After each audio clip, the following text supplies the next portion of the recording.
Buen día, mi nombre es Marcia, soy la mentora de la tribu Ayagur. El día de hoy estamos haciendo la representación de la réplica del módulo 3 de la Escuela de Voces Afrodescendientes de Poder de Shanti Perú y PPG, ¿no? A propósito del mes de la lucha mundial por el derecho a decidir, que tiene como día central el 28 de septiembre, los participantes de la tribu tienen el honor de presentar este tema tan importante y que lleva por nombre Juventud Organizada por el Derecho a Decidir. A continuación, Sofía va a dar inicio a esta sesión. Adelante, Sofía, para presentar el tema. Muchas gracias. Buen día con todos y todas. El día de hoy me encargaré de iniciar esta ponencia. Por favor, el siguiente diapositiva. Bien, antes de centrarnos a este tema, nos gustaría que pudiéramos empezar con una actividad un poco más divertida. Y es que, ¿cómo nos encontramos el día de hoy? Yo podría decir que me encuentro en un número 7 por la presentación del día de hoy, por estar compartiendo con ustedes. Así que siéntanse libres de comentar qué número se sienten el día de hoy. Ahí Ana Joya dice que se siente como un 8. Bien, sigamos adelante. Bien, quiero empezar con este video, el cual vamos a leer los subtítulos, y es una representación de lo que pasan las mujeres en los países donde el aborto es legal. Recordemos que aquí en Perú el aborto es legal, pero solamente en el caso del aborto terapéutico, pero en otros países, en este caso el video pertenece a Colombia, entonces vamos a ver a una compañera de Colombia, quien conversa y habla sobre todo lo que tuvo que pasar para poder recién recurrir a un aborto. Le podemos dar play al video.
Y bien, como podemos ver en el video, esto es una realidad que pasa en Colombia, pero también podemos ver que podría pasar aquí en Perú, donde las poblaciones afroperuanas que están en lugares no solamente en Lima metropolitana, sino que están en pueblos más alejados, en pueblos jóvenes, que quieran recurrir a una pastilla del día siguiente y les toca, que no pueden no pueden ir a la farmacia de su localidad porque es una localidad pequeña donde entre todos se conocen, entonces sienten vergüenza y tienen que ir a otro lugar y ahí pasan más tiempo, y también el factor económico, cómo influye para poder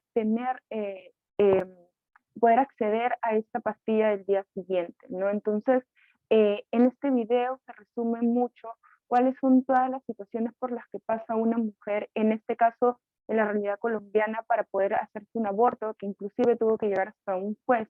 Pero aquí en Perú lo que podemos ver es esas partes, ¿no? De cómo son las mujeres afroperuanas que viven en localidades lejanas, que no pueden recurrir a la pastilla del día siguiente, sea por un tema de la localidad que es muy pequeña o el caso de el nivel socioeconómico.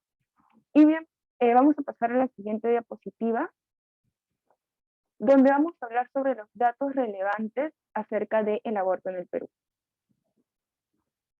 Siguiente diapo. Bien, esta información es una información que se tiene a nivel general de todas las mujeres. No tenemos la población afroperuana, por ello vamos a hablar de manera general. El 19% de las mujeres peruanas entre los 18 y 49 años se ha realizado un aborto. ¿En dónde quedan, de dónde son las mujeres que se hacen esta intervención? Eh, el 19% en el centro, el 14% en el norte del Perú, el 26% en el oriente, el 17% en Lima y Callao y el resto en el sur del Perú. ¿Cuál es el perfil socioeconómico de estas mujeres? Y bueno, las mujeres que abortan son de todos los niveles socioeconómicos, pero la mayoría se encuentran en los niveles socioeconómicos de más pobreza, que son el C, D y E. Representan el 81% de la población que aborta. Es un porcentaje bastante grande. Vayamos al nivel educativo. Las mujeres que abortan, obviamente que tienen diferentes niveles educativos, ya que el aborto no se limita a las mujeres con niveles educativos bajos. En este caso, las mujeres que abortan en inicial o primaria forman parte de un 9%, las personas que tienen secundaria forman parte de un 46%, y las mujeres que tienen formación superior de algún tipo forman parte del 45%. Estas mujeres que abortan han tenido 2.5 hijos. Esto quiere decir que son mujeres que ya en algún momento han dado a luz, entonces ven el aborto quizás como una manera de control para no seguir teniendo más hijos. Podemos pasar a la siguiente diapositiva. Bien, ¿cuál es una experiencia de las mujeres en su último aborto? Y es que en más de la mitad de los casos, las mujeres han acudido a un profesional de la salud para poderse realizar un aborto. El método más usado es la intervención quirúrgica, seguido de las pastillas. En más de los 80 de los casos que se fueron investigados, se usó alguno de estos dos métodos. Cuando se les hizo la pregunta a las mujeres de si habían acudido a un profesional de la salud para realizar el aborto, un 58% respondió que sí, mientras que un 42% respondió que no. ¿Qué métodos usaron en su último aborto? Como les indicaba, 47% tuvieron una intervención quirúrgica, el 32% por medio de pastillas, el 12% no sabe y el 9% por otro. ¿Sabían ustedes que los abortos quirúrgicos son más frecuentes en las mujeres que acuden a un profesional de la salud? Por otro lado, el aborto con pastillas es más frecuente en las mujeres que no acuden a ningún profesional de la salud. Y cerca de las mujeres que tuvieron un aborto quirúrgico requirió un internamiento a un establecimiento de salud. Por otro lado, menos de la quinta parte de mujeres que abortaron con pastillas necesitó ser internada. Vamos a pasar a la siguiente diapositiva, por favor. Bien, sigamos con los datos. Y es que ya vamos a hablar de, a nivel mundial, que 47.000 mujeres mueren a causa de un aborto inseguro cada año.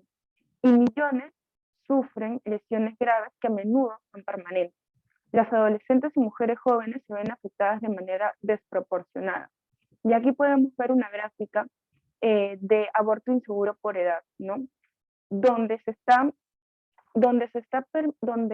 son más los casos de aborto son en las edades de los 15 a 24 años. Y bueno, como les comentaba, a nivel mundial, 22 millones de mujeres tienen un aborto inseguro cada año. Casi el 50% son mujeres jóvenes entre el 15 y 24 años de edad. Quería cerrar esta exposición o esta parte mía de la exposición diciendo que sea o no sea legal el aborto va a ocurrir. Lo que se pide con el aborto es que sea de manera que se garanticen los derechos de las mujeres que abortan y que no mueran las mujeres que deciden someterse al aborto. A continuación, le doy el paso a mi compañera Ariana, que va a continuar con la exposición.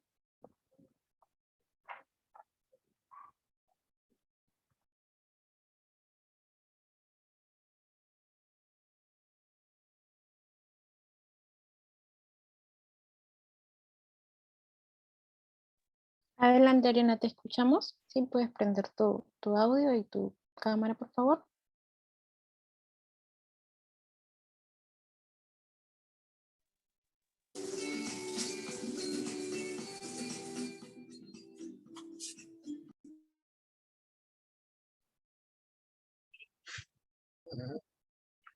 Muy buenas tardes. Buenas, ¿me escuchan? Sí se logra escuchar, Ariana. Correcto. Muy buenas noches a todas, a todos y a todes. Continuando con la exposición de que mi compañera me dio el pase. Bueno, tenemos aquí en esta dispositivo, le vamos a leer lo que está aquí, que es, a pesar de estos logros, todavía existen.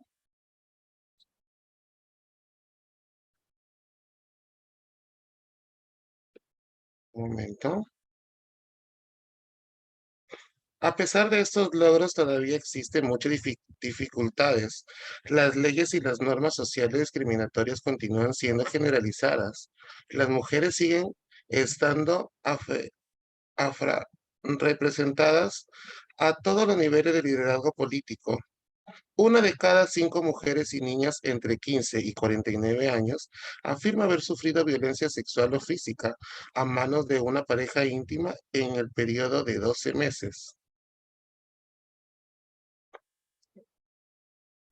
A pesar de la existencia de algunos indicios positivos hacia la reducción de la desigualdad en algunas dimensiones, como la reducción de la desigualdad de ingresos en algunos países y en el estatus comercial preferente que beneficia a los países de bajos ingresos,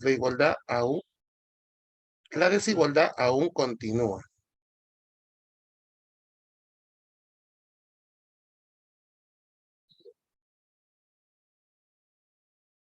Para que un programa de desarrollo se cumpla satisfactoriamente, es necesario establecer asociaciones inclusivas a nivel mundial, regional, nacional y local, sobre principios y valores, así como sobre una visión y unos objetivos compartidos que se centren primero en las personas y en el planeta.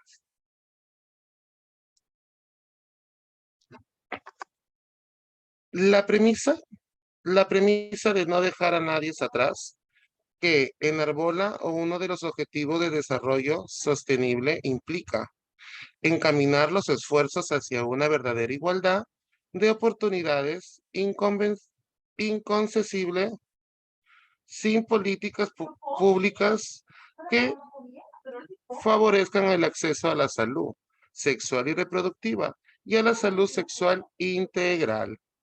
La media sanción de proyectos de interrupción legal del embarazo obtenida en la Cámara de Diputados es sin duda punta de lanza en este sentido y a consentimiento histórico en la lucha del movimiento feminista. Todas y todos en pie de lucha. Alcemos la mano, compañeras.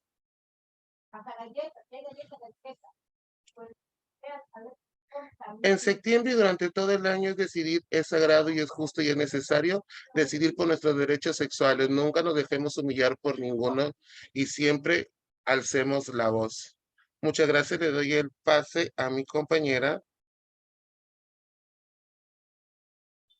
Gracias a Ariana y a Sofía que nos han compartido un poquito de información de las estadísticas de cómo está la realidad del aborto a nivel mundial y también en el Perú, ¿no? Estas son algunas fotos que se han recolectado de la marcha y así también como algunos enunciados que de repente se escuchan dentro de esta marcha tan poderosa, ¿no? Entonces, a continuación tenemos una invitada muy especial que nos está acompañando el día de hoy para responder algunas preguntas, algunas dudas que de repente podrían haber surgido en los chicos. Entonces, tenemos a Giselle, ella es activista social y feminista identificada como no binaria, bisexual y grisexual, parte del equipo de la red de acompañamiento Decido Yo en Perú y además bachiller en sociología por la Universidad Nacional de San Marcos. Entonces el día de hoy ella nos está acompañando para, como comenté, para responder algunas preguntas.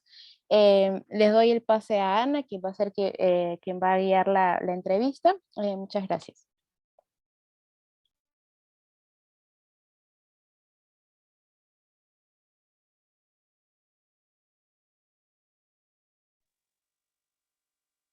Bien, muchas gracias. Buenas noches. En estos momentos, siguiendo esta réplica, esta jornada de nuestro tema, que es la juventud organizada por el derecho a decidir. Hemos establecido unas preguntas a nuestra invitada para poder alimentar mucho mejor lo que sería esta estrategia. Bien, no sé si tengo algún tipo de problema, si me escuchan bien, por favor. Sí, se te escucha bien. Perfecto. Bien, no sé si puede encender su cámara nuestra invitada. Hola, ¿qué tal? Hola a todos, todas y todos. Estoy por aquí. Hola, ¿qué tal, Giselle? Buenas noches.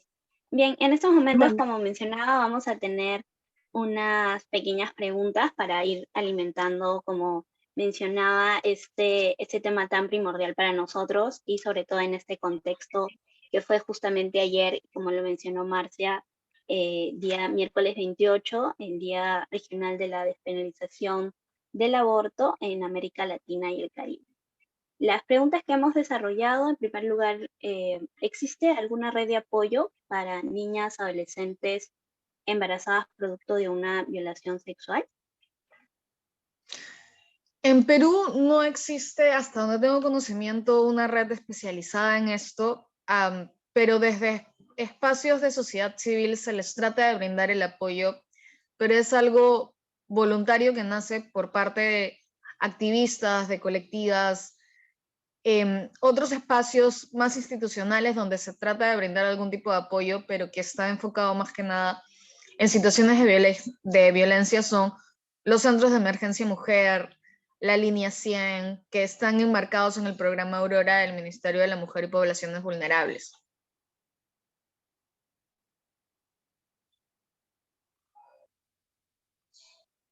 Correcto.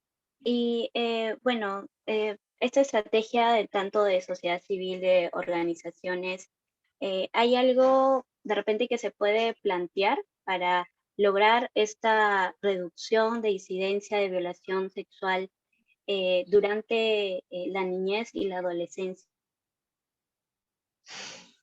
Tal vez en ese sentido podríamos dividirlo en dos instancias.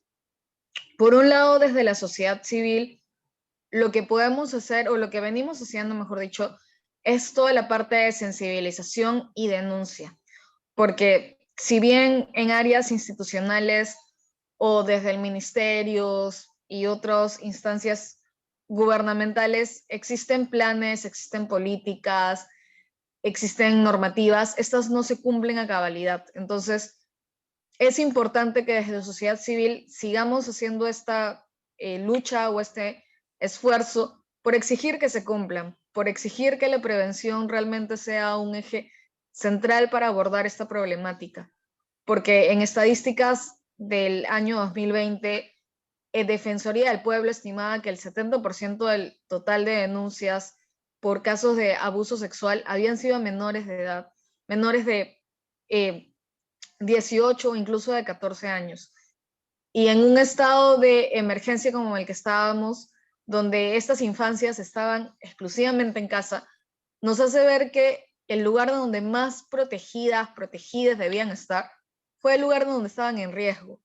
Y esto a la vez nos hace notar o nos hace ver la cruda realidad de que el Estado, por más leyes que esté implementando, por más leyes que saque, no está haciendo un trabajo efectivo porque no las aplica correctamente. Entonces, es importante nuevamente que desde la sociedad civil se siga peleando porque se implementen las políticas nacionales, las leyes y todos los planes que solamente se quedan en papel. Y por otro lado, para especificar un poco más desde sociedad civil, seguir promoviendo todo el tema de la prevención. Diferentes colectivas, diferentes organizaciones, ONGs y muchas otras instancias promovemos todo el tema de la educación sexual integral como un punto clave en la prevención y detección de abuso sexual, principalmente hacia infancias, porque es importante saber reconocer cuando una niña, un niño, un niñe está pasando por una situación de violencia, si eres mamá, si eres profesora, profesor o cuidador. Es importante saber leer las señales, es importante capacitarnos en el tema y dejar de tratarlo como un tabú, dejar de tratarlo como si fuera un tema privado o un tema del que no se debe hablar, porque es justamente esa posición la que sigue poniendo en riesgo a las infancias en nuestro país. Perfecto, sí, totalmente de acuerdo, ¿no? Mencionarte qué importancia hay del trabajo y qué tanto influye, ¿no? Tanto a los esfuerzos que realiza el Estado y también punto muy importante lo que hablas, ¿no? De desmitificar ciertos conceptos y seguir enseñando, difundiendo a la sociedad desde la despenalización del aborto, desde el cuidado a los niños, niñas, adolescentes, jóvenes y mujeres que están pues en una situación alta de vulnerabilidad y se exponen a este tipo de violencia. Siguiendo en el tema también que mencionabas, Giselle, de la sociedad, no de la sociedad civil, sino en el tema de la sociedad en general, ¿qué podemos hacer para proteger a esta población, a los niños, adolescentes que se encuentran en riesgo?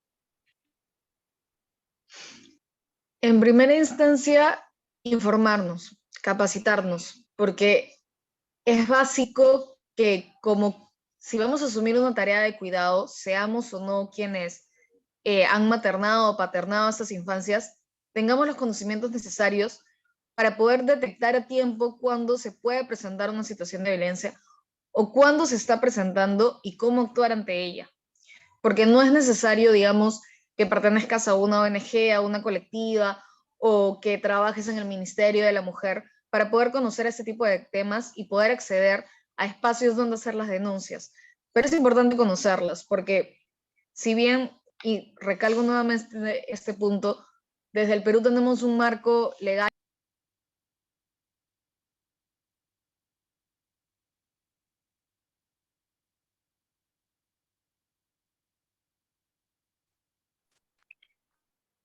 Disculpen, creo que se me cortó la señal un momento. ¿Me escuchan bien ahora? Sí, sí, adelante, te escuchamos. Sí, hubo una pequeña interrupción. Sí, pero adelante. Sí. Gracias. Como les comentaba, en Perú tenemos un marco legal y normativo muy avanzado en todo lo que es violencia basada en género, pero que no se aplica a cabalidad.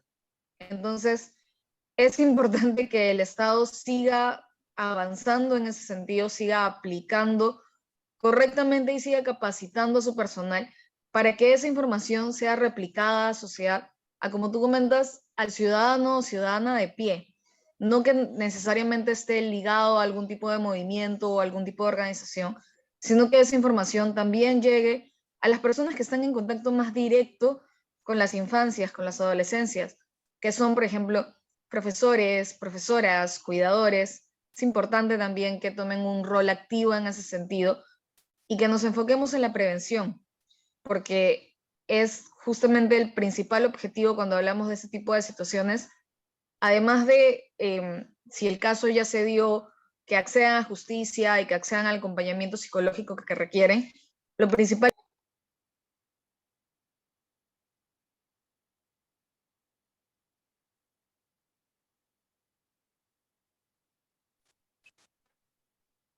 Lo siento, la señal está un poco inestable ahorita. Voy a apagar mi cámara para ver si con eso se estabiliza un poco. Sí, Y gracias. como les decía, es importante que nos enfoquemos en la prevención más que en acciones reactivas, que es lo que hasta ahora se ha manejado como sociedad, como ciudadanía de a pie, sino que nos enfoquemos hacia la prevención, hacia evitar que estos casos sucedan. Y la mejor forma de hacerlo es informándonos y capacitándonos para saber abordarlos. Ujú. Perfecto, sí, muchas gracias. Bueno, instruida y obviamente nos ayuda bastante en tener esta mirada un poco más general de toda esta problemática. Y justamente comentando lo que mencionabas de el que llega a espacios de los ciudadanos, de los niños, en fin, ¿no? Todo lo que nos puede englobar como sociedad. ¿A qué lugares de repente sí es necesario un foco para que llegue esta información de prevención de repente, embarazos jóvenes, de denuncia de casos de violencia sexual?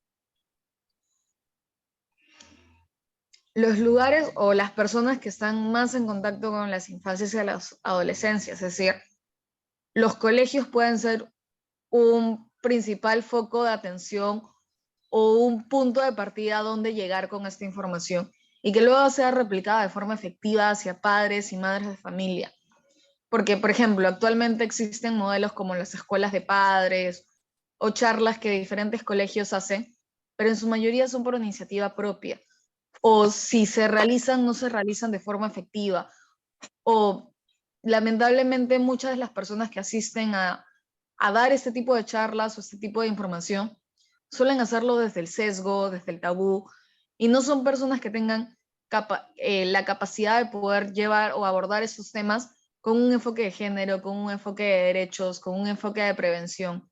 Entonces llega una información sesgada e incompleta que, si bien puede ser un primer punto de partida, aún deja muchísimos vacíos hacia la prevención o hacia el cuidado de las infancias por parte de quienes están en las aulas en contacto con estas infancias y quienes también están en casa, teniendo la mirada en el punto de que muchas veces es en casa o en el colegio donde se presentan ese tipo de situaciones de violencia. Entonces, si los lugares en donde más seguridad debería tener ese niño, esa niña, ese niñe, son lugares inseguros, pues de alguna forma tiene que cubrirse esa necesidad de seguridad. Si no es en la casa, en el colegio, y si no es en el colegio, en la casa, pero esos dos puntos o esos dos focos deberían ser prioritarios en ese sentido. Sí, efectivamente, ¿no? Concuerdo completamente, ¿no? Para el tema de la prevención y como tú indicas, este enfoque con toda la información vasta y reciente que se tiene, pues es un punto importante que debemos tener en cuenta. Y gracias a esta información y a ese trabajo, pues se pueden crear de repente acciones afirmativas o políticas públicas. Es viable que las redes de apoyo dirigidas a esta población sí lleguen efectivamente a colegios y a hogares.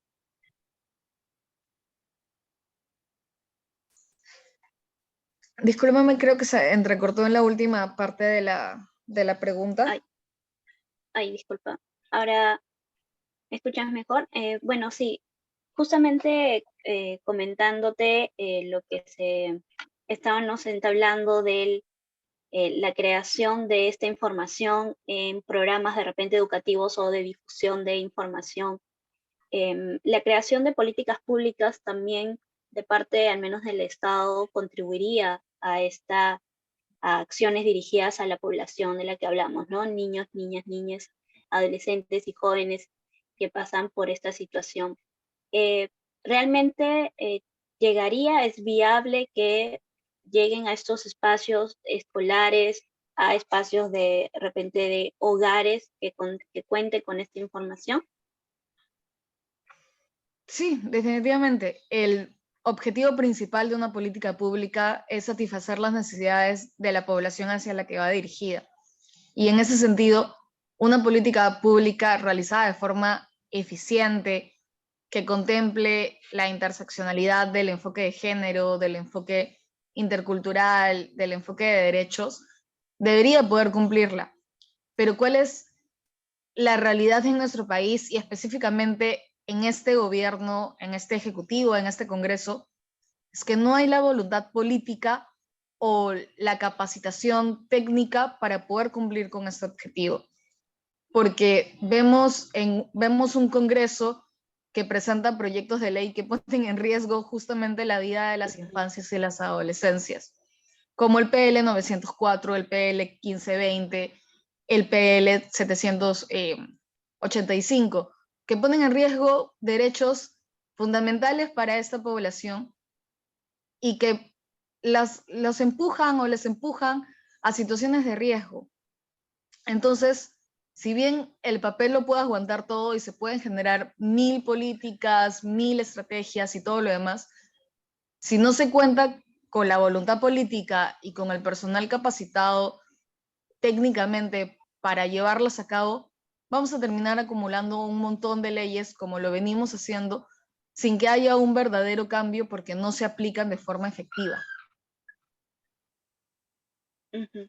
Efectivamente, ¿no? Es desafiante y hasta un poco desolador el ambiente político que se está creando por evitar, ¿no?, que se desarrolle de manera plena los derechos sexuales reproductivos en el Perú, ¿no? Y es innegable conocer, ¿no?, como mencionabas, ¿no?, la poca voluntad política que hay para esta problemática. Pero si bien es cierto, estas deficiencias, al menos con el trabajo de activistas independientes, sociedad civil, como colectivos, estamos realizando actividades, ¿no?, como esta misma, que es un espacio, una mesa de diálogo, para contar con esta promoción y prevención, ¿no?, que hablamos de la violencia sexual. ¿Qué otra actividad podemos realizar para seguir apuntando a garantizar el derecho a decidir? El principal foco de, al menos de las organizaciones de sociedad civil, suele ser el llenar los vacíos del Estado, en el sentido de que respondemos a necesidades de la población que el Estado no está en la capacidad o en el interés de resolver. Y en ese sentido, uno de los principales necesidades que ahorita tenemos como país es justamente la prevención, el dar talleres, el realizar campañas, el realizar piquetes informativos, aunque parezca que no progresamos o que son actividades recurrentes y que no impactan mucho, a largo plazo sí generan cambios. Entonces es importante mantenerlos y también ir acompañados de otro tipo de actividades como la advocacy, como la incidencia política, porque si bien desde sociedad civil se genera conciencia, se capacita o se sensibiliza al ciudadano o ciudadana de pie, que es fundamental porque sin un trabajo de bases es poco sostenible cambios a largo plazo. También se necesita trabajar en la voluntad política de quienes toman las decisiones, porque si bien año a año escogemos representantes políticos que se supone deben defender nuestros intereses como ciudadanía, muchas veces no lo hacen o se presentan de una forma y al llegar al cargo terminan realizando o respondiendo a una agenda totalmente diferente a la que se planteaba en campaña. En ese sentido, no solamente es ejercer un voto consciente y un voto crítico, sino también el pelearla una vez que se ha ejercido ese voto, que ha llegado a ese puesto de la autoridad, y exigirle, oye, tú en campaña realizaste esto, te voy a fiscalizar, o perdón, en campaña prometiste esto, te voy a fiscalizar para que lo cumplas.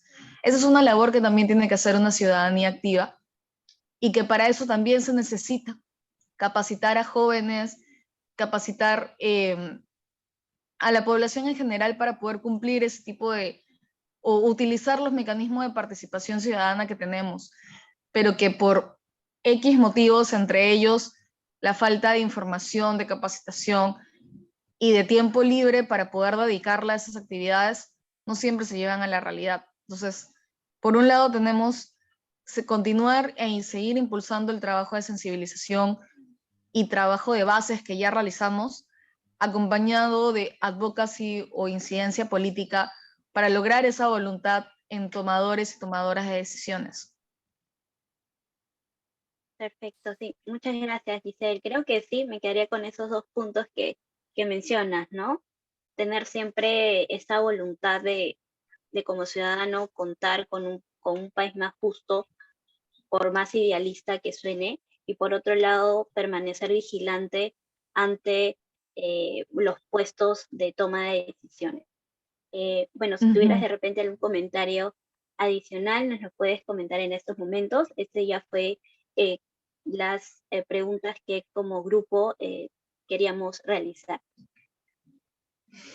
Gracias. Agradecer también la oportunidad de estar aquí, de poder compartir estas ideas, y creo que como reflexión final dejaría que el aborto no solamente debemos garantizarlo como un derecho y que sea legal, sino que también sea gratuito y seguro para las personas que acuden a este servicio, ya que la discusión no es si se da o no este proceso, sino en qué circunstancias se dan y qué es necesario, sobre todo para esas infancias y adolescencias que son obligadas a maternar en muchísimas ocasiones producto de violaciones sexuales, porque antes de los 14 años no hay consentimiento para tener relaciones sexuales y sin embargo vemos cientos de adolescentes, cientos de niñas embarazadas que ponen en riesgo su vida y su desarrollo vital producto de una situación de violencia que acarrea en otra situación de violencia. Entonces,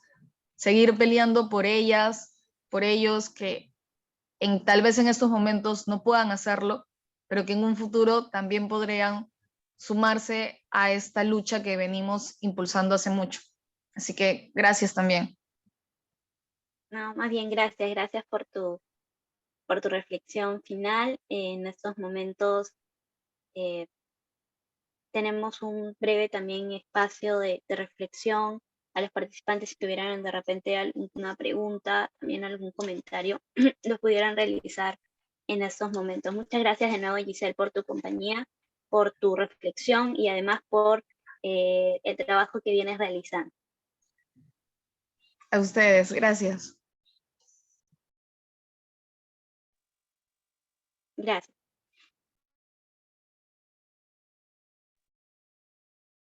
Sí, me gustaría agregar, ¿no?, que estos temas resultan importantes conversarlos y no tenerlos como tema tabú, porque es una realidad que nos sigue afectando, es una realidad que, a pesar de que, si bien es cierto, como en muchos países ya es una realidad el aborto legal, gratuito y seguro, en Perú todavía no, y mucha gente, muchas mujeres mueren a causa de esto. Entonces es importante también conversar de estos temas, tener este espacio de reflexión, de poder darle mayor visibilidad, quizás de poder contribuir con este movimiento y tener, digamos, en este caso a Giselle, que es una experta en estos temas, que nos pueda orientar, nos pueda dar una guía mucho más, digamos, más informada, mucho más basada en la experiencia, ¿no?, que ella ha podido de repente construir a lo largo de su activismo en este tema. Me resulta bastante importante ponerlo sobre la mesa y no quedarnos callados, ¿no?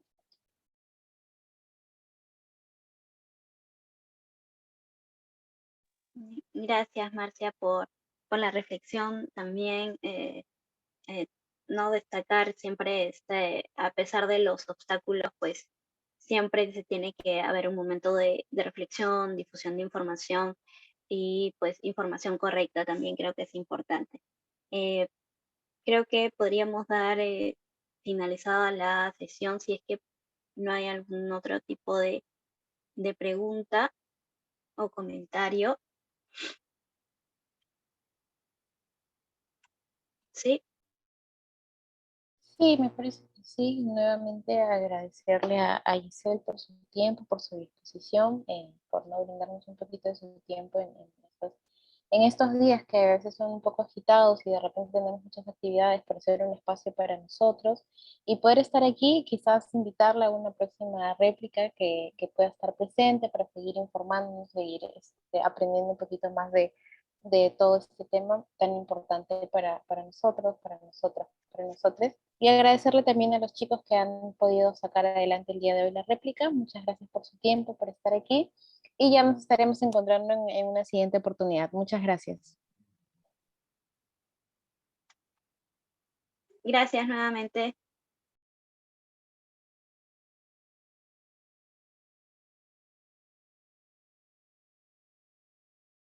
Perfecto, Giselle. Muchas